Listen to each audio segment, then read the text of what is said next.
Kita akan ke materi berikutnya. Yesus Juru Selamat, itu logonya adalah bejana pembasuhan.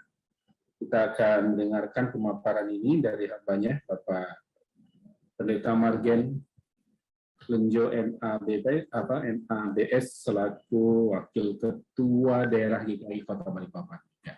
Ya, kepada Pak Pendeta Margen dipersilakan, Pak. Sama waktunya 40 menit lah ya, setelah itu baru nanti ada ruang tanya jawab. Dipersilakan Pak Margen.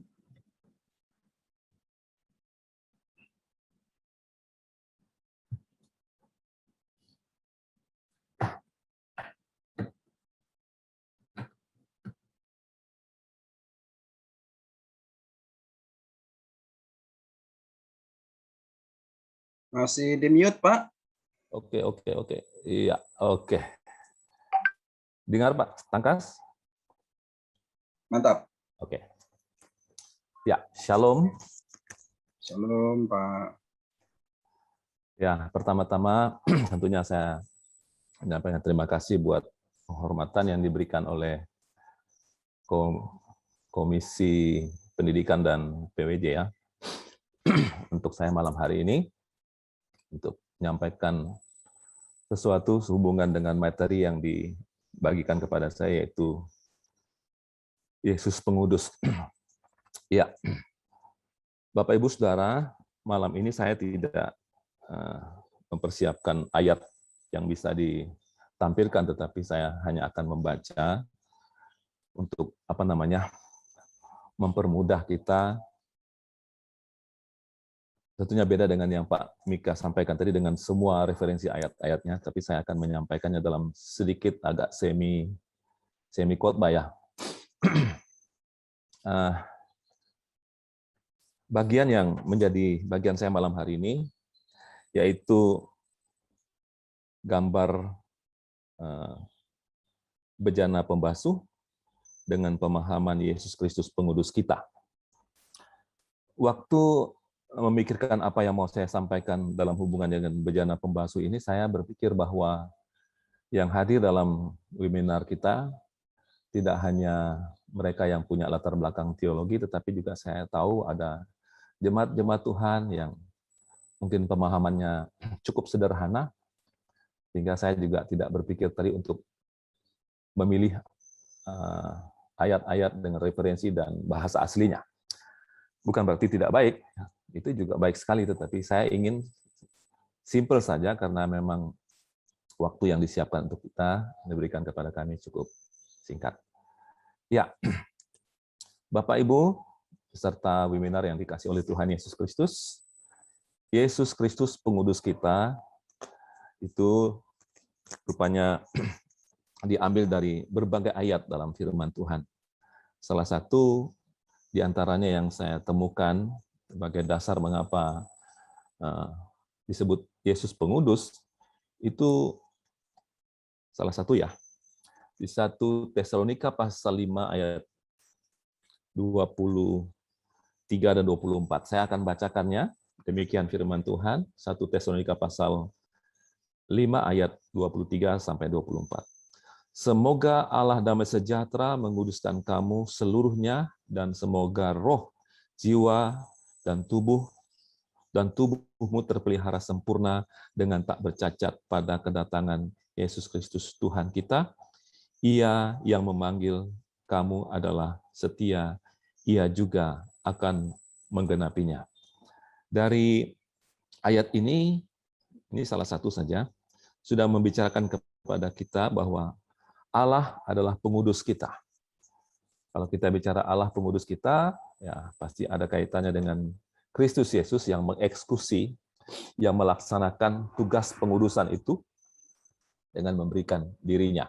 Saya tidak akan melebar ke sana terlalu jauh, tapi saya hanya membawa kita fokus kepada apa arti pengudusan atau hubungannya dengan bejana yang ada dalam logo kita. Dan tentunya saya juga tidak akan mengulang kembali apa yang sudah jelas sekali dipaparkan oleh Pak Ketua Daerah dalam pertemuan yang pertama itu. Dari segi historikalnya memang sudah sangat jelas bagi kita. Tampilan gambar kelihatan ya di dalam. Ya, oke. Itu sebelum saya menjelaskan lebih jauh bahwa kalau kita memeriksa di dalam Perjanjian Lama, khususnya dalam kitab Keluaran pasal 30, ayat 17 sampai ayat yang ke-21, saya tidak sempat menampilkan ayat, tetapi itu berbicara tentang bagaimana yang disebut dengan bejana pembasuh itu pada masa Perjanjian Lama, khususnya pada masa bangsa Israel ada di padang gurun. Mereka belum punya bait Allah, belum punya bait suci, tapi mereka hanya memiliki kemah suci. Mereka membuat bejana pembasuh itu dari bahan tembaga. Ya, mungkin gambar ini salah sedikit karena ini bukan tembaga karena dia agak kuning. Tembaga tentunya bukan kuning. Tetapi pada masa Raja Salomo, ya, di zaman Raja Salomo ketika bait Allah sudah dibangun dengan begitu indahnya, Raja Salomo membuat atau membangun bejana itu dari bahan baja baja kuningan. Mungkin ini lebih cocok. Jadi di zaman Raja Salomo, ketika bait Allah sudah dibangun begitu megah dan tidak lagi berpindah-pindah seperti kemah suci itu, Raja Salomo membangun atau membuat atau menyuruh para ahli membuat bejana itu dari sebuah tempat sebesar ini, kurang lebih, tetapi dari bahan logam kuningan. Jadi dia kekuning-kuningan kayak emas gitu. Kalau kita mau cek itu kita bisa dapat melihatnya dalam kitab Raja-Raja pasal 7 ayat 23 sampai 26 dan juga dalam 2 Taurat pasal 4 ayat yang kedua sampai ayat yang kelima. Kita tidak akan baca itu, seperti saya katakan tadi kita lebih cepat saja untuk mengerti atau memahami apa sebenarnya maksud dan arti daripada bejana pembasuh itu. Nah, Bapak Ibu Saudara yang dikasih oleh Tuhan Yesus Kristus, sejak bangsa Israel keluar dari Mesir, mereka memiliki satu ketetapan bahwa ketika mereka harus menghadap Tuhan di dalam kemah-kemah suci, di mana waktu mereka dalam perjalanan itu, mereka harus melewati beberapa persyaratan-persyaratan ritual yang disebut dengan membasuh tubuh tangan mereka dengan air yang ada di dalam bejana yang dimaksud ini. Bejana pembasuh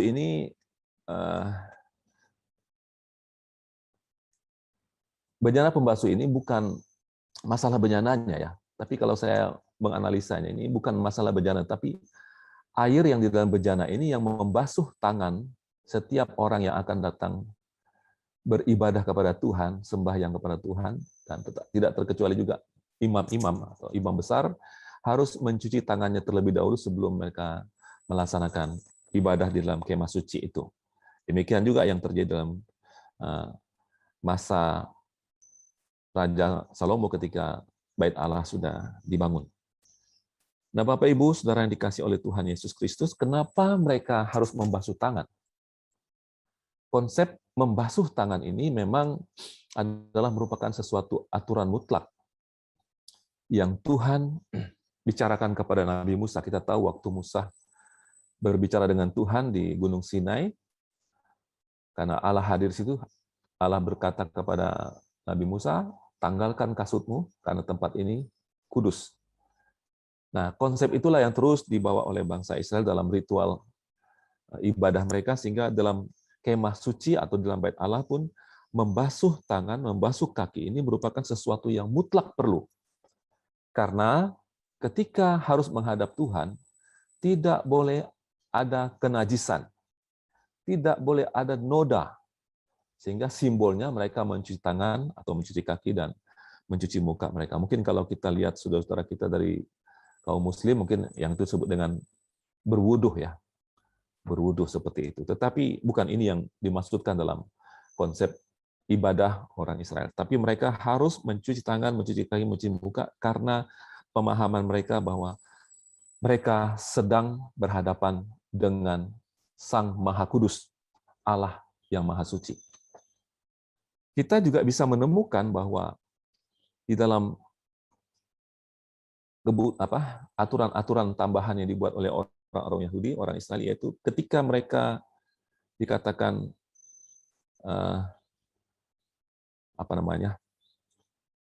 najis karena ada lelehan, katakanlah itu kaum wanita yang sedang atau orang yang habis bersetubuh, dan itu mereka harus membasuh dengan air baru mereka boleh menghadap Tuhan.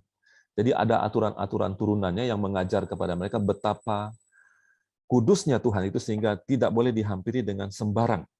Tidak boleh dihampiri dengan keadaan yang sedang najis. Bahkan dalam Perjanjian Lama juga, saya tidak sempat menemukan ayatnya, dikatakan kalau mereka sedang dalam keadaan najis, maka kenajisan itu akan ada pada mereka sampai matahari terbenam. Jadi memang satu-satunya yang harus dilakukan oleh orang Israel yaitu mereka harus membasuh tubuh mereka. Nah, imam-imam besar juga melakukan hal yang sama. Imam besar itu dia bukan berarti dia super. Ketika akan menghadap Allah atau melakukan ritual-ritual agama, entah itu pembakaran ukupan atau pembakaran korban, dia terlebih dahulu juga harus membasuh dirinya. Artinya, seorang imam besar sekalipun, dia bukanlah orang yang kudus, bukan orang yang suci, atau bukan orang yang tanpa noda. Tetapi dia juga adalah manusia biasa yang penuh dengan kenajisan dan hal-hal yang tidak pantas. Nah, Bapak Ibu Saudara yang dikasihi oleh Tuhan Yesus Kristus, bejana pembasuh ini adalah sekali lagi tempat di mana semua orang Israel ketika akan menghadap Tuhan harus menyucikan dirinya. Ya, bejana itu berisikan air dan kemudian mereka membersihkan tangannya dengan kakinya dan mukanya. Bapak Ibu Saudara,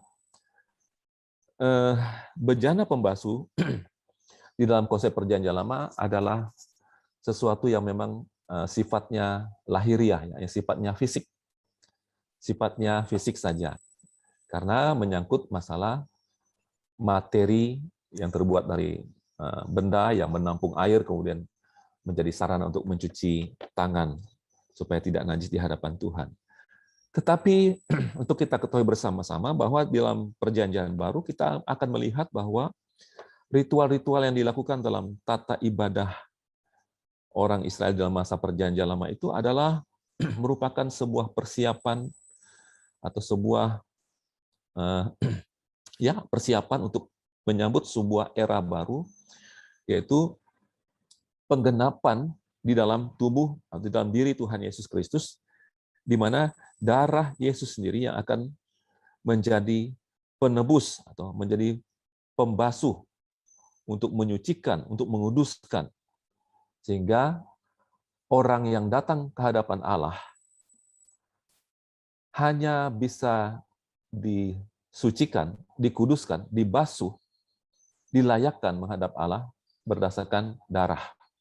Ya, gambar yang kedua kita bisa melihat ini gambar kemah suci di mana bejana pembasuh itu ada di pelataran depan sebelum mereka masuk ke dalam tempat kudus. Nah, Bapak Ibu Saudara yang dikasihi oleh Tuhan Yesus Kristus, di dalam Perjanjian Lama, pembasuhan kenajisan yang dilakukan mereka adalah merupakan sesuatu yang sifatnya sekali lagi lahiriah, ya, lahiriah. Kenapa saya katakan lahiriah? Karena kaki dan tangan atau muka atau bagian-bagian tertentu yang mereka basuh sebelum mereka menghadap Tuhan.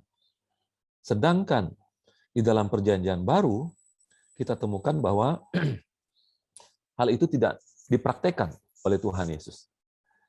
Ya, kita masih ingat mungkin ketika murid-murid Yesus makan tanpa cuci tangan. Itu di dalam Markus pasal 7 ayat 4, Lukas 11 ayat 38. Murid-murid makan tanpa mencuci tangan dan kemudian ditegur keras oleh ahli-ahli Taurat, orang-orang Yahudi, dan mengatakan, "Hei, bagaimana itu murid-muridmu makan tanpa cuci tangan?" Artinya ajaran tentang membasuh tangan itu memang begitu kuatnya di tengah-tengah orang Israel, karena memang itu ajaran turunan dari masa leluhur nenek moyang mereka, sehingga itu sesuatu yang memang mutlak harus dilakukan. Sementara murid-murid Yesus ketika bersama Simon Yesus itu dikatakan mereka ditegur karena tidak cuci tangan sebelum makan. Artinya begini, memang kita perlu menjaga kebersihan tubuh kita, kebersihan apa yang kita makan, apalagi kalau kita mau makan, tangan harus bersih, karena mungkin kita memegang barang-barang atau tempat-tempat yang ada kuman, apalagi virus misalnya. Tetapi yang dimaksudkan oleh Yesus Kristus, yang nanti kita akan lihat penggenapan perjanjian lama itu terjadi dalam tubuh Yesus Kristus sendiri, adalah bahwa bukan hal-hal lahiriah, walaupun itu penting ya. Menghadap Tuhan bukan berarti kita harus mencuci tangan dan kemudian kita layak di hadapan Tuhan. Karena tidak ada satupun manusia yang bersih di hadapan Tuhan. Ya, kita lihat dalam Roma 3:23, semua orang telah berbuat dosa dan telah kehilangan kemuliaan dari Allah. Itu artinya tidak ada satu manusia pun yang steril dari kenajisannya sehingga dia tidak membutuhkan pembersihan. Dan sedangkan pembersihan yang dilakukan oleh orang-orang Yahudi dalam perjanjian itu hanya sebuah gambaran saja yang kemudian nanti digenapi dalam Tuhan Yesus Kristus. Bapak, Ibu, Saudara yang dikasih oleh Tuhan Yesus Kristus, pembasuhan yang sesungguhnya yang dimaksudkan oleh Tuhan adalah bukan membasuh atau membersihkan bagian luar dari tubuh kita atau secara fisik kita, tetapi pembasuhan yang harus terjadi dari dalam. Karena apa? Hati kita, ya, pikiran kita, dari sanalah pusat segala hal-hal yang menimbulkan, membawa kita kepada kenajisan. Bapak, Ibu, Saudara, manusia bisa membersihkan tubuhnya secara lahiriah. Bagian luarnya kelihatan bersih, penampilannya luar biasa, necis, dan wangi mungkin. Tetapi apakah manusia sanggup membasuh, membersihkan kenajisan yang ada di dalam hatinya, di dalam jiwa dan raganya? Inilah yang dilakukan oleh Tuhan Yesus Kristus di dalam penggenapannya. Kalau dalam masa perjanjian lama, pembasuhan itu atau pembersihan itu dari kenajisan itu dilakukan secara lahiriah, sementara Yesus Kristus membasuh orang-orang percaya, kita semua, yaitu secara rohaniah, ya, secara batin. Karena kenajisan yang ada sebenarnya bukan menempel di tangan kita, tetapi ada di dalam hati kita, di dalam batin kita. Itu yang Yesus basuh dengan darahnya. Nanti kita akan melihat ayat-ayat yang menegaskan tentang itu. Bapak, Ibu, Saudara yang dikasih oleh Tuhan Yesus Kristus, pembasuhan di bejana pembasuh ini, sekali lagi, adalah untuk membersihkan bangsa Israel secara fisik sebelum menghadap hadirat Tuhan di dalam kemah suci atau di dalam bait Allah. Tapi di dalam masa perjanjian baru, kita harus mengerti bahwa ketika kita menghadap Tuhan, maka kita harus bersih, kita harus benar, kita harus murni, kita harus dikhususkan, ya, kudus, dikhususkan bagi Allah. Jadi kita bukan bercampur dengan kenajisan dalam pengertian dosa yang tidak mungkin berdekat atau menyatu dengan hadirat Tuhan ketika kita datang menghadap Tuhan dalam ibadah kita, di dalam doa kita. Saya membaca Ibrani pasal 2 ayat 11 berkata begini, sebab ia menguduskan dan mereka yang sebab ia menguduskan mereka, ya, bagian awal saja saya baca Ibrani 2 ayat 11, sebab ia menguduskan mereka. Kita temukan di sini yang dimaksudkan ia menguduskan ini adalah Yesus Kristus. Jadi Yesus Kristuslah yang memenuhi standar syarat untuk menguduskan kita supaya kita berkenan atau layak datang di hadapan hadirat Tuhan. Ya, berbeda dengan masa perjanjian lama, mereka membasuh tangannya sebelum menghadapi Tuhan dalam ritual-ritual ibadah mereka, tetapi di dalam perjanjian baru, di zaman Kristus, setelah Kristus datang ke dalam dunia, kita menemukan bahwa Yesuslah yang membasuh kita dari segala kenajisan dan dosa kita, supaya kita berkenan dan layak di hadapan Tuhan. Yesus Kristuslah yang menguduskan kita supaya kita dapat masuk, ya, masuk ke hadirat Allah, bahkan juga masuk ke dalam surga. Saya bacakan di Wahyu pasal 7, sebenarnya dari ayat 9 sampai 11, tapi saya hanya membaca ayat yang ke-14. Di Wahyu pasal 7 ayat 14 dikatakan, maka kataku kepadanya, Tuanku, Tuhan mengetahuinya. Lalu ia berkata kepadaku, mereka ini adalah orang-orang yang keluar dari kesusahan yang besar, dan mereka telah menyucikan jubah mereka dan membuatnya putih di dalam darah anak domba. Nah, di dalam kitab Wahyu kita tahu bahwa kitab Wahyu ini berbicara tentang sesuatu yang belum terjadi tetapi akan terjadi. Sebuah nubuatan dari kitab Wahyu membicarakan bahwa orang yang ada di surga sana adalah mereka yang sudah menyucikan jubah mereka dengan darah anak domba. Jelas sekali bahwa untuk masuk ke dalam surga, sarana, alat atau properti yang dipakai untuk menyucikan umat manusia dari dosa adalah darah anak domba. Darah Yesuslah yang kemudian menggenapi apa yang dilakukan secara agamawi atau secara ritual agama oleh perjanjian lama, di mana sebenarnya bukan air yang menyucikan dosa, bukan air yang menyucikan kenajisan kita, tetapi darah anak domba Allah yang menyucikan, menguduskan kita dari kenajisan, dari dosa kita, sehingga kita layak dan dibolehkan masuk ke dalam kerajaan surga. Bapak, Ibu, Saudara, mungkin nanti kita juga akan berpikir dan ingin bertanya hal ini, karena dalam Alkitab ada 3 hal yang dikatakan antara lain, yaitu Allah juga menguduskan, Yesus juga menguduskan, dan Roh Kudus juga menguduskan. Itu ada ayatnya di 1 Tesalonika 5:23 dalam nats kita tadi, di Ibrani pasal 2 ayat 11, dan juga 2 Tesalonika pasal 2 ayat 13, di mana Allah Bapa atau Yesus Kristus dan Roh Kudus sama-sama disebutkan menguduskan kita dari dosa kenajisan kita. Saya kira kita kalau memperdebatkan ini terlalu jauh, karena siapakah Allah? Siapakah Yesus? Siapakah Roh Kudus? Bukankah Allah itu sendiri juga Yesus, dan Yesus juga Roh? Roh Kudus juga adalah Yesus Kristus, Roh Kudus juga adalah Allah, yang kita sebut dalam teologi kita yaitu Allah Tritunggal.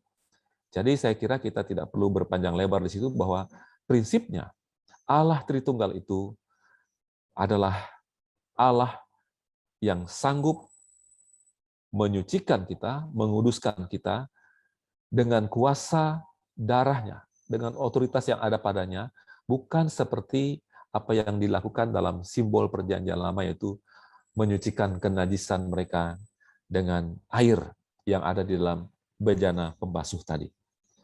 Bapak, Ibu, Saudara, saya mau tegaskan di sini bahwa memang darah Yesuslah yang satu-satunya bisa dan dapat menyucikan kita dari kenajisan kita, menguduskan kita dari segala dosa dan kesalahan kita, supaya kita layak datang di hadapannya, di hadiratnya, dan kita layak untuk menghampiri Dia di dalam ibadah kita, dalam doa kita, dan dalam seluruh aspek kehidupan kita.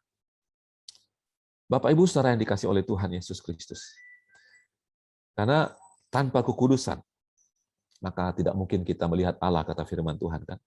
Kekudusan itu harus mutlak bagi kita, dan tidak ada satu orang manusia pun yang kudus di hadapan Tuhan. Itu sebabnya kita perlu pengudusan, kita membutuhkan pengampunan, kita membutuhkan sarana yang bisa menyucikan kita dari dosa kita, sehingga kita berkenan menghadap Allah. Ibrani 12 ayat 14 berkata, berusahalah hidup damai dengan semua orang, dan kejarlah kekudusan. Ya, kejarlah kekudusan, sebab tanpa kekudusan tidak seorang pun akan melihat Tuhan. Bapak, Ibu, Saudara, mengapa kita tidak bisa menghadap hadirat Tuhan tanpa kekudusan? Ya, tadi sudah dikatakan dalam pendahuluan bahwa Allah itu kudus, dan tidak mungkin kita yang najis itu datang menghampiri dia dalam kenajisan kita. Itu sebabnya dikatakan kita yang sudah percaya, yang sudah dikuduskan oleh darah anak domba. Mari kita dikatakan di situ dalam pembacaan Ibrani 12 ayat 14 itu kerjakan kekudusan. Jadi kekudusan itu perlu kita upayakan, kita kerjakan, kita usahakan dalam bentuk ketaatan kita, kesetiaan kita di dalam anugerah Tuhan. Tuhan memberikan kepada kita anugerah, Tuhan tidak serta-merta menghukum kita, dan mari kita mengerjakan dengan tekun, dengan setia, hal-hal yang kudus. Artinya tidak menajiskan hidup kita, tidak menajiskan diri kita, tidak menajiskan rohani kita, ya, dengan hal-hal yang najis yang bisa kita artikan dosa. Itu jelas sekali. Berusahalah hidup damai dengan semua orang dan kejarlah kekudusan. Jadi kekudusan itu sesuatu yang memang harus kita upayakan, kita pelihara di dalam anugerah Tuhan. Sampai nanti ketika Dia datang, kita didapati setia dan kita berkenan di hadapan Tuhan. Saya membaca satu ayat lagi dalam Wahyu pasal 22 ayat 11 yang berkata begini, Barang siapa yang berbuat jahat, biarlah ia terus berbuat jahat. Barang siapa yang cemar, biarlah ia terus cemar. Dan barang siapa yang benar, biarlah ia terus berbuat kebenaran.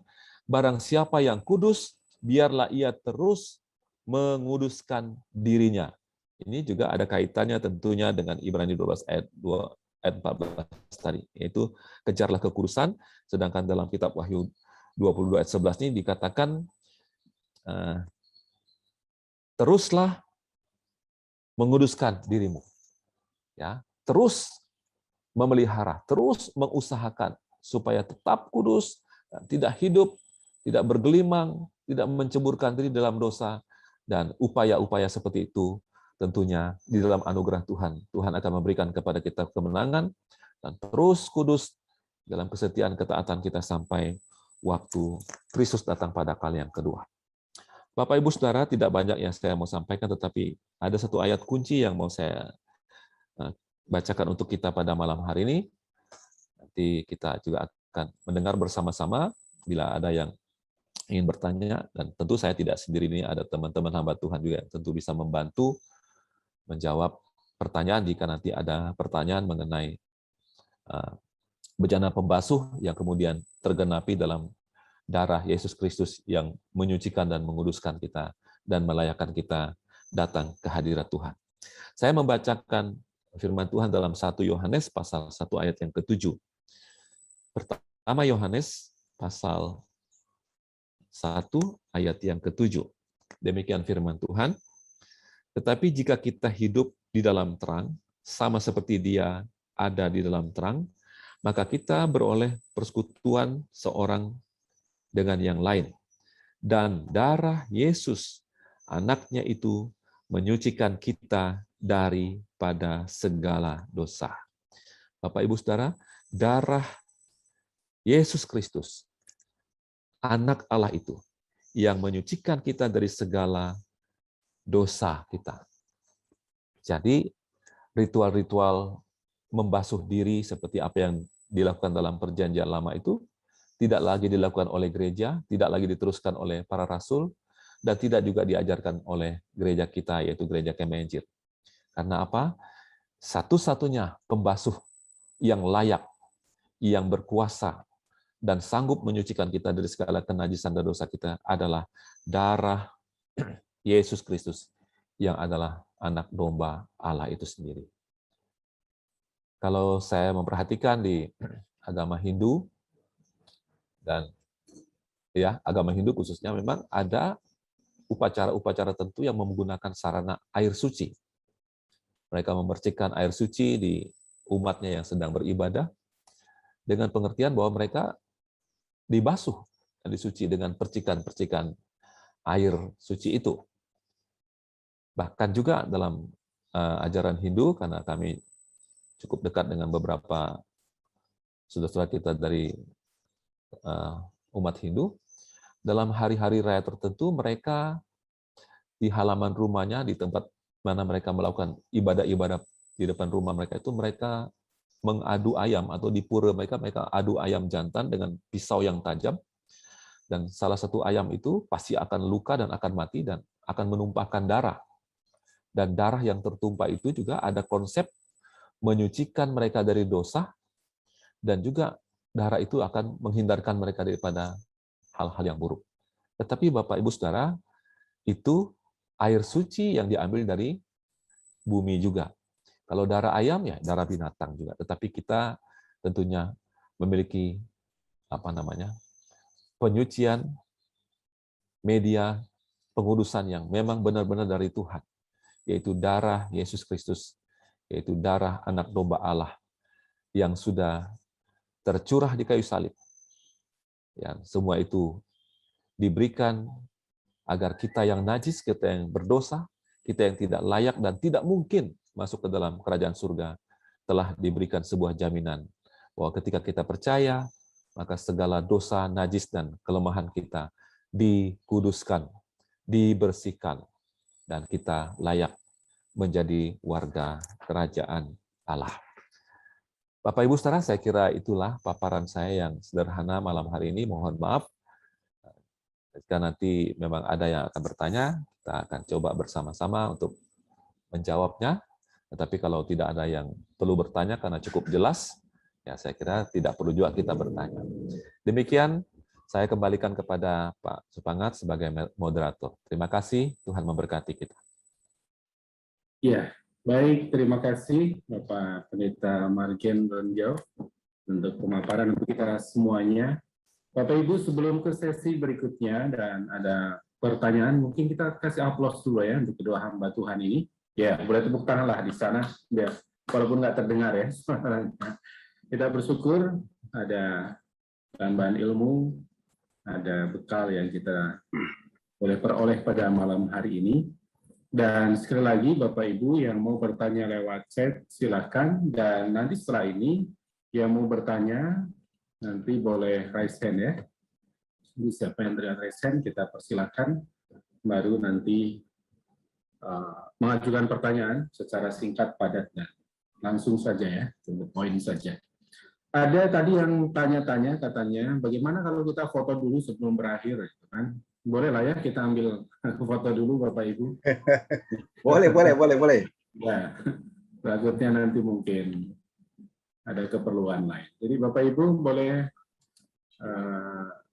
bukalah kameranya, biar kita ambil foto dulu ya Bapak Ibu. Biasanya di akhir, tapi tadi ada yang tanya sudah. Boleh foto dulu kah? Ya, ayolah kita foto dulu. Ya Bapak Ibu boleh dibuka dulu, silakan kameranya. Kita ambil foto dulu. Ya, boleh. Sepertinya belum semua ya, masih ada yang. Oke.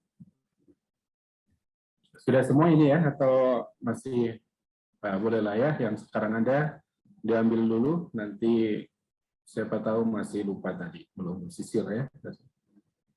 Ya, Bapak Ibu, 1, 2, 3. Sekali lagi. 1, 2.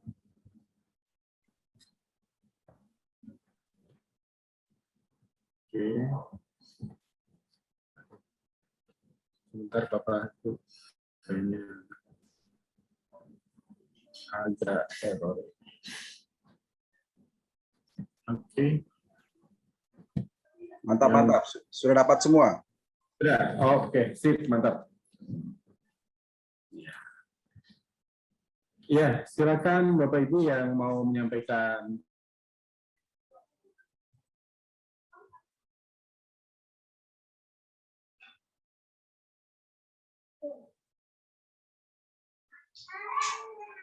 Oke, di kolom chat ada pertanyaan itu Pak Pangat.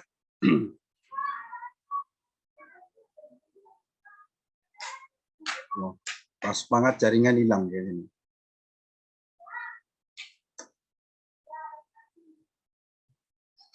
Oke. Karena Pak Supangat mulai menghilang, saya bacakan chatnya boleh, bantu ya. Oke, baik. Pertanyaan ini ditujukan kepada Bapak Pendeta Margen. Boleh nanti hamba Tuhan yang lain boleh bantu kita bersama-sama. Kepada Bapak Pendeta Margen Rajau, dapatkah atau bolehkah para hamba Tuhan memberikan pengampunan dosa kepada orang lain atas nama jabatannya di dalam nama Tuhan? Kira-kira bagaimana, Pak? Wah, luar biasa ya. Pertanyaan ini dari Ibu Neti. Ya. Ya, saya menjawab, saya punya sekretaris. Ya. Terima kasih Pak Gembala. Ya. Akhirnya saya bisa tertawa sedikit. Pertanyaan tadi, bolehkah atas nama jabatannya seorang hamba Tuhan dalam hal ini memberikan pengampunan ya? Itu Pak, pengampunan dosa kepada atas orang lain. Ya, orang yang mungkin bersalah kepada hamba Tuhannya begitu ya? Ya pokoknya habis. Biasanya kan banyak di Katolik Pak ya. Kadang-kadang orang ke ruangan pengampunan dosa begitu kan. Kalau di Protestan ya, mungkin ada juga yang Pak Gembala tolong doakan saya berdosa begini. Itu bagaimana Pak? Baik. Terima kasih, pertanyaan yang bagus sekali. Ya, sejauh tidak ada ayat yang memberikan wewenang kepada seorang hamba Tuhan untuk memberikan pengampunan dosa, ya, saya kira nanti kita dibilang bukan kemenjil nanti, bukan pendeta kemenjil nanti itu. Tapi kalau itu bentuknya permohonan maaf atau memaafkan orang yang berdosa, ya sifatnya kan face to face ya. Kalau misalnya orang bersalah kepada saya, dia minta maaf, ya harus kita memaafkan. Demikian juga sebaliknya. Tetapi kalau mengampuni dosa seseorang, nanti saya mewakili Tuhan, menggantikan Tuhan Yesus itu, nggak berani saya itu ya. Setahu saya memang tidak ada seorang pendeta yang diberikan wewenang dengan dasar ayat untuk pengampunan dosa seseorang. Kalau di teman-teman kita dari Katolik ya kita tahu bahwa memang ada ruangan khusus, ada jendela, kotak khusus di mana umatnya boleh datang dan memohon pengampunan dosa di hadapan romo atau pastornya. Saya rasa bukan wewenang ya, bukan hak. Dan seorang pendeta tidak punya kuasa untuk mengampuni. Karena yang mengampuni kita itu kan langsung. Imam besar kita adalah Yesus Kristus. Ya, kalau teman-teman lain mau menambahkan ini, apa yang ditanyakan oleh Saudari Neti, mungkin boleh menambahkannya. Kalau saya, tingkatnya itu aja. Terima kasih. Ya, Pak Tangkas, mungkin saya akan jelaskan. Silakan Pak Pendeta, silakan. Ya, salam untuk kita semua ya. Salam. Lampu kami padam. Aduh. Jadi baru nongol ini. Saya tidak tahu bagaimana penjelasan. Pakai lampu emergency, Pak. Iya, saya juga mau bertanya juga sebenarnya. Ada trouble di sini nih. Iya.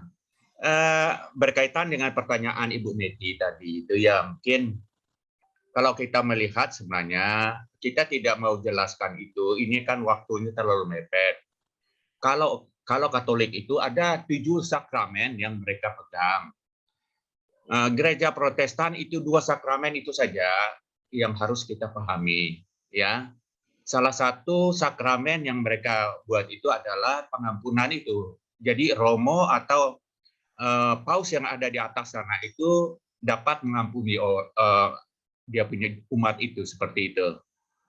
Kalau kita penjelasannya dari Pak Pendeta Margen itu yaitu seperti itu ya dari pihak Protestan. Dan kemudian harus dipertegaskan begini. Di dalam 1 Yohanes pasal 1 ayat 9 itu sudah iya ya. Jika kita mengaku dosa kita, maka iya itu sudah. Iya itu adalah Yesus Kristus itu yang memberikan pengampunan atas segala dosa kita dan menyucikan, ada 2 pemahaman di situ, dan menyucikan segala kesalahan kita. Nah, setiap hari ini kan kita buat kesalahan. Ya, itu dia. Maka kita mendapat pengudusan daripada Yesus Kristus itu sendiri. Kita ini adalah, kita mengajak orang-orang yang melakukan dosa itu, pengakuannya itu, dan kita doakan mereka kepada Yesus Kristus yang adalah sumber pengampunan. Itu saja. Tidak bisa kita katakan bahwa kita ini mampu mengampuni orang. Enggak. Kita ini bukan Tuhan. Kita ini adalah dolos. Perlu dikatakan dolos. Kita ini adalah hamba. Ya, hamba Tuhan. Itu saja. Kita anak Tuhan. Hak kita adalah membawa teman-teman kita yang dalam keadaan yang dosa itu, dan kalau dia memang punya respon untuk mengakui dosanya, maka kita akan menghantar dia di dalam doa, melalui doa itu, dan ia itu, Yesus Kristus itulah yang mengampuni segala dosanya dan segala kesalahannya. Maka kita mendapat pengampunan, mendapat pengudusan. Kalau kita berbicara menyangkut tentang salah satu Injil 4 berganda itu adalah pengudusan. Mungkin itu saja. Sekian, terima kasih. Baik, mantap. Terima kasih Pak Pendeta Elisa atas tambahannya. Jadi sangat jelas ya, bahwa dari baik jawaban dari Pak Pendeta Margen maupun dari Pak Pendeta Elisa, bahwa jelas pengampunan itu datangnya dari Tuhan. Kalaupun kita hamba Tuhan, menuntun, ya, menuntun artinya untuk membawa dia ke arah pertobatan sehingga dia mendapatkan pengampunan pribadi dari Tuhan. Saya kira begitu. Baik Bapak Ibu, silakan ada lagi kita mengatakan apa dia puas? Ya. Terima kasih Pak Elisa, Pak Pendeta Elisa dan Pak Pendeta Margen, sangat puas Pak dengan jawabannya. Tuhan Yesus memberkati Pak. Pak Tangkas. Silakan Pak. Ada chat Ibu Neti itu sama saya juga itu. Ya, oh gitu. Ya, saya rindu kita semua bisa memberi tanggapan, terutama kedua senior saya ini, Pak Margen, Pak Elisa. Tapi sebelumnya mungkin saya beri penjelasan mendasar. Nanti terkait dari itu, teman-teman Pak Pendeta Elisa senior, Pak dosen. Ini senior, ini yang ngajar ini ke saya. Kalau saya salah jawab, Pak senior ini yang salah, Pak Margen. Nah, saya sedikit jelas Ibu Neti, ada saya balas chatnya di situ. Apakah ada perbedaan yang mendasar gelar Yesus Putra Allah dan Yesus Juru Selamat? Ini pertanyaan yang sangat teologis sebenarnya, harus dikaji memang Bu Neti. Aduh maaf Pak. Iya, tapi nggak apa-apa. Dalam waktu singkat kita coba beri penjelasan garis besarnya, bahwa perlu kita ketahui bahwa sebenarnya tidak ada perbedaan dari gelar-gelar yang diberikan kepada Yesus. Tetapi gelar-gelar yang ada kepada Yesus ini berbagai macam. Kalau kita lihat dia, itu menunjukkan peran yang lakon, kalau saya menggunakan kata itu, yang dikerjakan oleh Tuhan Yesus. Nah, khusus di pertanyaan ini berkaitan dengan gelar Yesus Putra Allah dan Yesus Juru Selamat. Yesus ini sebenarnya berbicara masalah Yosua, dari kata Yosuanya atau penyelamat, Juru Selamat. Nah, sementara Putra Allah, Juru Selamat ini, Putra ini adalah, kalau kita lihat di Alkitab menyebut Yesus itu Putra Allah, berasal dari Allah. Ya, adalah Allah Tritunggal itu sebabnya dikatakan Putra Allah. Sementara kata Juru Selamat untuk Yesus Juru Selamat ini, itu juga kata yang sama sebenarnya, kata Yosua dari Yesus itu. Nah, penyelamat. Jadi Ibu Neti, ini jawaban saya bisa dibantu oleh Pak Pendeta Elisa dan Pak Margen. Yang jelas intinya sebenarnya tidak ada perbedaan dari semua gelar-gelar itu, cuman karena peran yang digunakan oleh Yesus dalam, kalau saya menggunakan kata itu, dalam melaksanakan misinya, maka ada berbagai macam namanya. Yesus Juru Selamat, Yesus dia dan lain sebagainya, Putra Allah dan sebagainya, itu sudah jelas di situ. Nah, itu sedikit Bu Neti, semoga bisa membantu. Ya, saya todong lah Pak Elisa. Mana senior ini kok hilang sudah foto ini? Pak Margen, bisa kasih jawaban untuk Bu Neti dulu. Ya, terima kasih. Luar biasa. Tidak ada perbedaan saya kira ya. Tidak mungkin kita bedakan firman itu dengan Allah gitu. Jadi gelar-gelar yang diberikan manusia termasuk anak domba Allah itu kan. Masa Nabi dibilang anak domba ya. Tapi itu gelar yang diberikan karena karya atau apa yang diembannya ya bagaikan anak domba Allah yang dibantai, yang ditumpahkan darahnya untuk mengampuni dosa. Tidak ada pertentangan, tidak ada perbedaan. Tidak ada hal yang memisahkan bahwa seperti pertanyaan Saudari Neti itu tadi itu. Saya sepakat dengan apa yang disampaikan oleh Pak Pendeta Mika. Memang benar bahwa Yesus memiliki beberapa gelar kan di dunia ini, tetapi tidak terpisahkan. Itu semua pemberian nama kepada pribadi Yesus Kristus ketika dia melakukan tugasnya di dunia ini, termasuk yang disampaikan oleh Yohanes mengatakan, lihatlah anak domba Allah yang mengangkut dosa dunia. Itu gelar itu sebutan yang melengkap pada Yesus, sehingga memang dalam kitab Wahyu pun kita lihat tadi bahwa yaitu atas dasar pengudusan penyucian darah domba Allah kita akan mewarisi surga dan ada di dalam kekekalan. Saya kira demikian, Saudari Neti, terima kasih. Tuhan berkati. Baik, terima kasih Pak Pendeta Mika dan Bapak Pendeta Margen Lenjo. Yesus memberkati. Saya senang sebenarnya kita harus diskusi banyak. Waktu ini terlalu mepet. Tenang Pak, kita kasih panjang, enggak apa-apa. Ya, kalau pertanyaan-pertanyaan yang seperti ini memang bagus. Nah, kedua hamba Tuhan tadi berbicara mengenai itu sebenarnya nama gelar. Kita mempunyai keyakinan bahwa Yesus itu adalah 100% manusia, 100% Allah. Nah, kalau kita lihat di dalam Yohanes pasal 3:16 itu, karena demikianlah Allah mengasihi dunia sehingga dia mengaruniakan anaknya, ya kan itu. Anak putranya, ya kan gitu.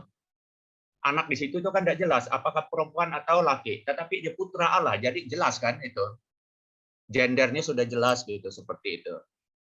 Jadi memang ini harus kita diskusi banyak ya, supaya ini memang benar-benar kita memahami secara detail mendalam tentang tentang teologis ya, teologis dan kristologis ini, dan semuanya memang ini adalah mata pelajaran, dan memang kita hanya sekedar untuk menjelaskan mengenai 4 lambang yang dipapar oleh The Christian Mission Alliance itu atau GKII, Gereja Kemeh Injil. Nah, itu yang perlu kita simak dan kita pahami. Jadi dia kalau berbicara tentang putra Allah berarti ini adalah dari segi kemanusiaannya dan gelar-gelarnya, dan banyak gelar ya. Dia juga disebut nabi, dia juga disebut rasul, dia banyak ya. Oleh karena itu sesuai dengan dia punya tugas yang telah dilaksanakan di dalam dunia ini bagi umat manusia ya. Ini memang kita diskusi semua. Mungkin itu aja yang perlu saya mau sampaikan. Ya Ibu Neti, kalau diskusi itu ada diskusi panjang ini, bagus ini. Banyak, nanti kita ambil referensi ayat firman Tuhan yang akan menguatkan itu. Kita tidak mengkarang-karangkan itu, berarti memang dalam Alkitab itu sudah jelas gitu. Bagaimana kita menjelaskan kepada umat. Mungkin itu saja. Terima kasih. Baik, Pak, terima kasih Pak Pendeta Elisa. Halo. Halo. Halo, iya Pak. Ya. Baik Bapak Ibu, masih ada yang mau menyampaikan pertanyaan, bisa raise hand atau juga di kolom chat ya, kalau tidak secara langsung. Kita masih ada waktu sekitar 20 menit ke depan. Ya, saya kira kita ke depan nanti juga ada tema-tema yang kita harap akan terus boleh menambah pengetahuan kita tentang kekristenan. Baik, tadi pertanyaan dari Mbak Neti ya. Tapi itu juga menuntun kita, maaf mohon izin Bapak senior ya. Tentang gelar-gelar tadi itu memang sebenarnya kalau kita melihat 4 Injil itu itu juga tema-tema sebutan Yesus, titik poin fokusnya itu kan berbeda-beda, sehingga kalau kita mengerti tentang tekanan-tekanan itu, kita akan menjadi lebih paham apa yang disampaikan oleh keempat Injil. Misalnya dalam Injil Matius, di sana kan Yesus disebut sebagai Sang Raja atau Mesias. Sementara di Injil Markus itu penekanannya tentang Yesus adalah hamba. Nanti di Injil Yohanes itu bicara tentang tadi itu, Yesus adalah putra Allah. Nah, sedangkan Lukas itu lain lagi, Yesus adalah anak manusia. Tapi saya pikir ini tidak membedakan, hanya titik fokus ya, para penulis Injil melihat Yesus itu dari segi apa, dan itulah keunikan atau keluar biasaan Tuhan kita, Kristus Allah yang sudah menjadi manusia. Itu sih mungkin yang kita boleh pahami itu tentang keempat Injil di sana sih. Dan nanti kalau kita perlu ada satu waktu untuk membahas ini lebih dalam, mungkin baik juga, sehingga kita akan lebih mengenal siapa Yesus Sang Penyelamat dan Penebus. Iya, Bapak Ibu, dipersilakan, mungkin ada hal lain yang mau ditanyakan atau ada yang mau disampaikan lagi untuk berkenaan dengan Yesus Penyelamat dan Yesus Pengudus. Ada Bapak Ibu di kolom chat, kalau ada dipersilakan, atau langsung mau bertanya, silakan. Pak Supangat. Ya, silakan Pak Pendeta. Begini, saya dari pertanyaan Ibu Neti ini, sepertinya dari warga Kemah Injil daerah Kota Balikpapan ini, ternyata kita merindukan lebih dalam lagi memahami tentang teologi yang ada. Nah, saya setuju tadi Pak Supangat, ada topik khusus kita bahas terkait itu. Nah, karena malam ini kita berbicara masalah Injil 4 berganda ini, kita melihat dari sisi pandang dari teologis tentang Injil 4 berganda ini. Kalau kita masuk lebih dalam terkait itu, maka kita bahas satu persatu panjang, ya kan? Memang tidak cukup, itu sebab saya akan mendahului tadi itu, apa yang Pak Margen dan kami sampaikan malam ini, memang sangat terbatas waktu kita membahas, karena teologi tentang Yesus Tuhan kita yang sungguh luar biasa ini sangat luar biasa. Seperti Pak Supangat katakan tadi itu, kalau kita lihat dari pandangan dari Injil Matius, nah tekanannya terkait dengan itu, Markus tekanan terkait dengan dia punya, kan fokusnya itu tergantung peran yang Yesus lakoni yang dipandang dari sisi itu oleh penulis Injil. Memang sulit sekali, memang bukan sulit ya. Apa saya mau katakan ini sangat luar biasa lah, sangat dalam, sangat kaya kita dengan pemahaman iman kita di situ. Terima kasih Pak Supangat, kalau bisa teman-teman di komisi ini saya lihat sangat kreatif. Kalau bisa cari topik yang khusus, karena banyak senior kita di sini, kami yang junior ini juga bisa bantu-bantu gitu. Siap, Pak dosen ini, Pak dosen Lisa ini oke nih, banyak mahasiswanya sudah dokter-dokter mereka diajar ini. Bisa dia bantu kita juga. Terima kasih Pak, semangat, saya balik. Baik, Bapak. Iya. Iya, Bapak Ibu. Boleh saya ngomong lagi, Pak Semangat? Iya, silakan Pak Pendeta. Kalau Pak Margen itu teman saya di satu kamar dulu itu di kampus. Itu dia. Itu. Dia sudah profesor itu. Coba lihat dia lagi. Ya luar biasa ya. Terima kasih kepada dua hamba Tuhan ini. Pak Takas, kalian punya inisiatif luar biasa. Dan ini sebenarnya merangsang kita untuk lebih dalam untuk mengerti tentang pribadi kristologis itu, kristosentris itu, pribadi Kristus itu sendiri. Ya, dan ini memang kalau nanti ada anggota jemaat kita bertanya banyak, nah kita siap untuk menjawab siapapun, ya, siapapun. Memang saya hamba Tuhan yang senior bagi kalian semualah. Saya bangga juga oleh karena kalian ini semangat dalam pelayanan di lapangan. Saya hanya tinggal memantau aja kalian. Oke ya, oke, terima kasih ya Tuhan berkati. Iya, Pak Pendeta, ada titipan pertanyaan ini yang masuk ya. Yaitu Kemah Injil, bagaimana sih tentang keselamatan itu? Jadi doktrinnya kita selamat, sekali selamat seterusnya, atau keselamatan bisa hilang. kita di Lutheran atau di penganut Calvinis sih? Nah, itu dia pertanyaannya. Ada yang bertanya, gimana sih skema Injil keselamatannya ini, ajarannya? Itu dia, Pak. Itu yang pertanyaan. Mungkin saya mendahului sama. Iya, Saya silakan, Pak. Iya. Ya, memang ada dua sisi pendapat. Tetapi mereka yang dulu yang paling senior itu memang mereka keselamatan itu bisa hilang kan gitu. Tetapi kalau kita kembali kepada firman Tuhan, ya apakah itu Yohanes Calvin kah atau siapa? Muslim, Iya, Armenian. Zwingli kah? Itu kan mereka menemui itu juga di dalam Alkitab. Tetapi kalau kita lihat bahwa sesungguhnya itu adalah sumbernya dari Tuhan. Ya kan gitu. Sebenarnya kan dari Tuhan. Iya, kalau kita lihat di dalam Yohanes pasal 15 ayat 16 itu ya bukan kamu yang memilih aku yang memilih kamu. Ya berarti kan ini kan Tuhan yang berdaulat. Itu makanya kita berbicara kalau nanti itu predestinasi. Itu Efesus pasal yang 1 ayat 4 itu kan. Sebelum dunia dijadikan kita sudah. Nah, ini sebenarnya kebanggaan kita sudah luar biasa. Kok sepertinya Tuhan itu memilih-milih? Enggak. Nah, ini memang kita harus banyak diskusi. Dan kita memahami bahwa sumbernya dari Tuhan. Kalau kita akan melihat itu dari bawah, dari manusia, kita akan bingung. Sulit. Banyak hal-hal yang akan membuat kita nanti confused. Bingung kita. Tetapi kalau kita melihat dari sisinya, otoritasnya Tuhan, maka Tuhan yang berdaulat, Tuhan yang berhak. Ya, itu yang harus kita pahami di situ. Nanti kita banyak membicarakan itu juga, diskusi banyak hal. Pak Takas. Ya. Ya, itu ya. Siap. Ya, terima kasih.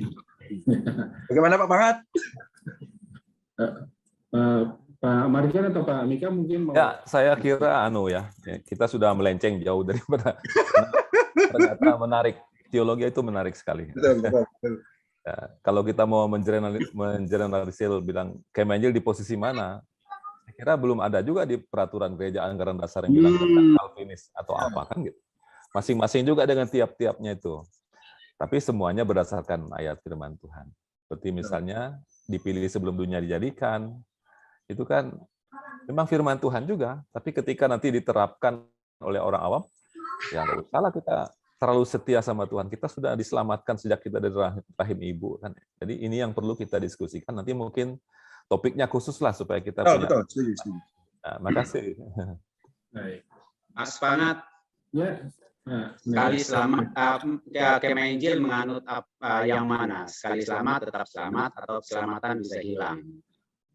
Nah, ini topik yang kalau kita belajar lebih dalam lagi di seminari atau diskursus STT sekolah yang ada, ini topik yang tidak ada pernah cerita selesainya. Nah, mengapa tidak pernah cerita selesai, tidak ada hasil akhirnya? Karena kalau kita melihat dari satu sisi, memang betul sekali selamat tetap selamat. Tapi kalau kita masuk ke kitab-kitab pastoral, pengajaran Rasul Paulus terkait dengan apa yang harus kita lakukan dalam hidup sebagai orang percaya, sehingga kita tetap terus ada di dalam Tuhan, itu juga sesuatu yang tidak boleh diabaikan. Gitu. Nah, jadi kesimpulannya, ketika kita memulai keselamatan kita dengan hidup benar ada di dalam Yesus, maka keselamatan itu keselamatan yang tidak akan hilang. Di dalam kehidupan kita pasti tidak akan menyimpang. Sehingga pengajaran Rasul Paulus terkait dengan dalam kitab-kitab pastoral terkait dengan ini yang harus kita kerjakan, secara otomatis kita kerjakan itu. Tapi kalau kita hanya sekedar mengenal Yesus, sekedar mengetahui tentang Yesus, tidak sungguh-sungguh didasarkan pada iman yang benar pada Yesus, ya keselamatan yang kita katakan hilang itu di situ. Oh, dia Kristen, tapi tunggu dulu, Kristen apa dia itu? Apa Kristen KTP orang bilang kan? Atau Kristen Kristen Natal gitu. Nah, keselamatan yang model-model gitu yang hilang gitu. Tapi harus dipahami dulu dasarnya apa, seperti apa gitu. Nah, Ini topik yang tidak akan pernah selesai, Pak Margen, Pak Inisa, dan teman-teman teologi ketawa akan hal itu. Intinya adalah dimulainya, Pak Tangkas ya. Dimulainya, dasarnya itu inti. Makasih buat topik khusus ini, bagus, ini menarik ini. Makasih. Siap, Pak, siap. Baik. Ya, Bapak Ibu, silakan, masih ada waktu kita 8 menit. Masih ada. Kalau tidak, sekali lagi diingatkan, kami sangat membuka hati untuk dukungan Bapak Ibu bagi pelayanan kita ke depan, baik mulai seminar dan kegiatan-kegiatan lain, dan dalam program kita memang ada nanti untuk beasiswa juga ya, kita ada dana untuk beasiswa anak-anak kita atau saudara kita yang sekolah teologi. Jadi silakan yang berkenan, sudah ada, siap, kalaupun belum sekarang, bisa dicatat dulu nomor rekening dari Komisi Pendidikan dan Pembinaan Warga Jemaat ya, atas nama Bapak Iamat, Bank BRI, ada nomor rekeningnya di situ. Boleh, kapanpun kalau mau itu silakan boleh menghubungi langsung Pak Pendeta Iamat ya untuk kegiatan kita ke depan. Ya, Bapak Ibu, terima kasih untuk kebersamaan kita pada malam hari ini, dan sebelum kita menutup mungkin ada apa namanya biasanya di seminar-seminar itu closing statement ya dari kedua hambanya, Pak Pendeta Mika dan Pak Margen, sebelum kita menutup, dan nanti Pak Tangkas akan ambil. Pendeta Mika, silakan. Ya, Yesus juru selamat. Nah, hanya satu-satunya di dalam Yesus adalah keselamatan itu kita peroleh. Tidak ada jalan lain selain di dalam Yesus. Karena ayat-ayat yang terkait saya jelaskan tadi itu sangat jelas. Dan saya percaya kita yang ada, kita tahu dengan pasti dan iman kita bahwa Yesus adalah juru selamat kita. Dan kita sudah pastikan bahwa Yesus sebagai juru selamat kita itu sudah ada di hati kita. Demikian, terima kasih. Terima kasih Pak Pendeta Mika. Pak Margen, silakan. Ya, closing statement dari saya yaitu kita tidak membutuhkan air untuk cuci dosa kita, tetapi jelas sekali di 1 Yohanes 1 ayat 7 tadi dikatakan bahwa darah Yesus Kristus anaknya itu yang menyucikan kita dari segala dosa kita. Satu-satunya yang layak dan sanggup menyucikan dosa kita di hadirat Allah adalah darah Yesus Kristus. Terima kasih. Baik, terima kasih Bapak Ibu, boleh sekali lagi kasih aplaus untuk kedua hambanya. Terima kasih Bapak Pendeta Mika, Pak Pendeta Margen juga untuk malam hari ini. Saya kembalikan ke Bapak Ketua Komisi, Pak Tangkas, silakan. Baik, terima kasih Pak Sepakat yang boleh memimpin kita pada saat malam hari ini, dan terima kasih juga buat narasumber kita, Bapak Ketua Daerah dan Bapak Wakil. Kiranya Tuhan memberkati apa yang disampaikan pada malam hari ini boleh menjadi menambah wawasan bagi kita ya, seluruh jemaat GKII Kota Balikpapan. Ya, kita bersyukur malam hari ini kita bisa hadir yang sekitar tadi 35 sampai 40 ya. Ya, kita berharap dengan cara-cara seperti ini sebenarnya online ini adalah cara termudah bagi kita untuk belajar tanpa harus pergi jauh-jauh ya, tanpa harus mengeluarkan ongkos begitu, tapi kita dapat belajar dan menambah ilmu, dan lebih daripada itu menambah pemahaman dan iman kita semakin bertumbuh. Dan yang pastinya juga adalah tentang rumah kita sendiri ya, bagaimana kita memahami tentang Injil 4 berganda itu tadi. Dan saya secara pribadi sangat diberkati, kita boleh melihat tadi telah dipaparkan begitu jelas bagaimana latar belakangnya ya, filosofinya yang didapatkan di sana, landasan teologisnya, dan ini menjadi ilmu barulah bagi kita. Jadi sehingga ketika ada dari gereja lain mempertanyakan jemaat Tuhan itu apa maksudnya salib itu, apa maksudnya tanda pembasuhan itu, kita sudah bisa menjawabnya. Dan doakan Bapak-Bapak Ibu semua, ke depan kita akan membuat seminar-seminar seperti ini terus. Dan minggu depan, hari Senin, kita akan lanjutkan dengan poin ketiga dan keempat. Kita akan tuntaskan Injil 4 berganda ini. Tentunya juga narasumbernya akan kita bergantian, ya hamba-hamba Tuhan Balikpapan. Karena kita yakin hamba Tuhan di Balikpapan ini adalah top-top semua. Ya, kita jangan bilang orang di luar itu top lalu kita panggil dari dalam ini kita lihat top-top semua. Amin. Haleluya. Kita dukung hamba Tuhan dari dalam. Dan oleh karena itu, makanya Bapak Ibu, ayo dukung juga kami. Kami ikhlas didukung betulan. Gitu. Kami ikhlas didukung begitu. Karena dengan cara-cara seperti ini, ya ada ide yang dikeluarkan, ada tenaga, pemikiran, ya untuk mempersiapkan materi-materi, dan itu seharusnya dapat memperlengkapi kita jemaat-jemaat Tuhan. Dan ke depan kita akan mempersiapkan juga materi-materi yang saya kira update, ya.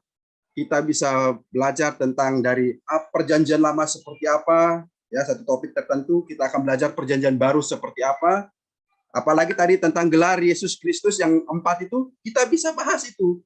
Satu sesi tentang sebagai putra Allah. Nah, itu banyak ternyata sisi-sisi dalam kekristenan yang perlu saya kira kita perlu pelajari, ya. Baik, Bapak, Ibu-ibu semua, hamba-hamba Tuhan, terima kasih atas kehadirannya, terima kasih atas dukungannya, terima kasih atas partisipasinya buat kita semua. Ya, oleh karenanya kita akan akhiri pertemuan kita pada saat malam hari ini. Saya melihat karena semua di layar ditutup ini, saya tidak tahu apakah menyimak saya kah atau tidak ini hamba-hamba Tuhan ini. Tapi saya yakin saja lah itu, ya. Oke. Karena saya tidak kelihatan layar, Pak Elisa, pas buka layar. Bapak Pendeta, tolong tutup dulu buat kita dulu, berkati kita semua.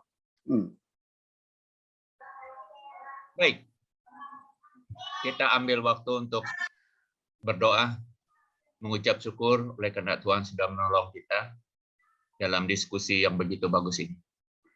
Haleluya, puji nama-Mu ya Tuhan malam hari ini. Tuhan telah memperkenankan kami boleh bersama-sama di dalam satu pertemuan lewat online membahas 4 Injil berganda, dan kedua hamba-Mu yang telah memaparkannya kepada kami, tentunya belum kami merasa puas. Tetapi biarlah Roh Kudus itu sendiri yang akan mengajar kami lebih dalam tentang kebenaran firman-Mu itu sendiri. Sehingga kami dapat memperoleh kepastian dan tidak ragu-ragu bahwa Yesus Kristus itu adalah juru selamat pribadi kami masing-masing, yang datang ke dunia ini mencari kami yang tersesat dan mendapati kami dan mengangkat kami menjadi anak-anak ketebusan-Mu. Dan juga dengan kuasa darah Yesus dapat mengampuni segala dosa dan kesalahan kami, menyucikan kami, menguduskan kami, sehingga kami menjadi anak-anak yang kudus di hadapan-Mu ya Bapa. Oleh karena kami dibasuh dengan darah Yesus Kristus itu sendiri. Terima kasih ya Bapa. Kami bersyukur oleh karena dengan firman Tuhan inilah yang akan memberikan kami sukacita, pengharapan yang tidak ragu-ragu lagi, dan kami akan melangkah bersama dengan Tuhan. Berkatilah kami semua ya Bapa, berkatilah umat-Mu khususnya Gereja Kemeh Injil, anggota jemaat Gereja Kemeh Injil Indonesia daerah Kota Balikpapan, supaya kami akan dibentuk, diproses oleh Tuhan melalui organisasi ini. Melalui organisasi ini juga kami dapat mengenal, memahami dengan jelas siapakah Yesus Kristus itu sendiri. Terima kasih Bapa, kami akan beristirahat malam hari ini. Tuhan, Engkau akan sertai kami, lindungi kami dengan seizin-Mu Tuhan. Kami menyongsong hari esok dengan kondisi tubuh yang sehat dan kuat. Dan kami akan meneruskan tugas pelayanan kami, pekerjaan kami masing-masing, dan pendidikan anak-anak kami. Dan biarlah kami ada di dalam naungan dan perlindungan Tuhan sendiri.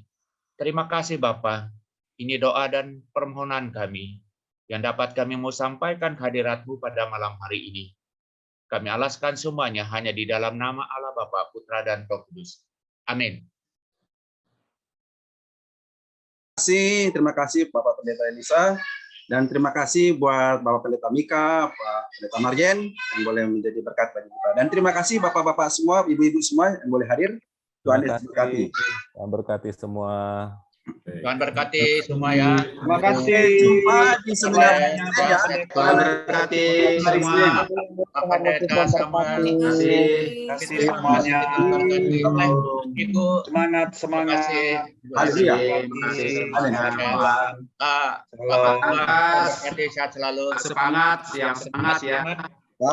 Teruskan bagus programnya. Terima kasih Pak, semangat Pak Tangkas Terima kasih. program bagus. Terima kasih, Pak Pendeta.